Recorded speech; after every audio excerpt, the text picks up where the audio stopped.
ஹாய்ப்பா. நம்ம வீட்ல வந்து பெட் வளர்க்குறோம்னு சொல்லியிருந்தேன் இல்லைங்களா? அது பாருங்களேன், என்னுடைய வாய்ஸை கேட்டு எப்படி பார்த்துட்டு இருக்காங்க பாருங்களேன். சோட்டு குட்டி என்னன்னு பாக்கலாமா? இது நம்ம வீட்ல பாத்தீங்கன்னா புளிசாதம் தான் செஞ்சிருக்கு. இது வந்து பொடிலாம் அரைச்சு எங்க இருக்கேன் மாத்தி விடுது அந்த மாதிரி டிவி போனாலும் அந்த டேபிள் மேல ஏறி பாத்துட்டு இருக்கோம். பின்னாடி எல்லாம் சவுண்ட் கேக்குதா? அம்மா சவுண்ட் கேக்குதா?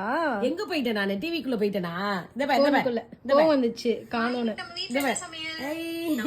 சூப்பரான சமையல் ரெடியா இருக்கு. வா என்னன்னு பார்க்கலாமா? இன்னைக்கு பாஸ் நான் ஊருக்கு போறேன். அமைதியா அதே வரும் பாரு. தனியா வடிச்சு அதுக்கப்புறம் தக்காளி மசாலா பண்ணி கலரியாது சூப்பரா வந்திருக்கு. உதிரி உதிரியா எங்கம்மா அடியில இருக்குன்னு சொல்லிட்டு போனை தூக்கி பாக்குது.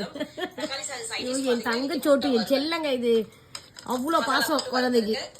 நமக்கு நான் இங்க இருக்கேன் பாருங்க, நேரடியா பேசுறேன். அப்புறம் அங்க பாத்துட்டு இருக்கேன். அங்க வரட்டும். போனுக்குள்ள போல, நான் இங்கதான் இருக்கேன். இந்த பாரு போன அவன் தூக்கிட்டு பாய் சொல்லு சோட்டு. ஆமா பாய் சொல்லுங்க பட்டு. போன்ல இல்ல, இங்கதான் இருக்கேன், நேரடியா தான் இருக்கேன். இங்க பாரு பாய் சொல்லு. வாலு வாலு வாலு வாலு அடிக்காத, அடிச்சப்பட கோவம் வரும்.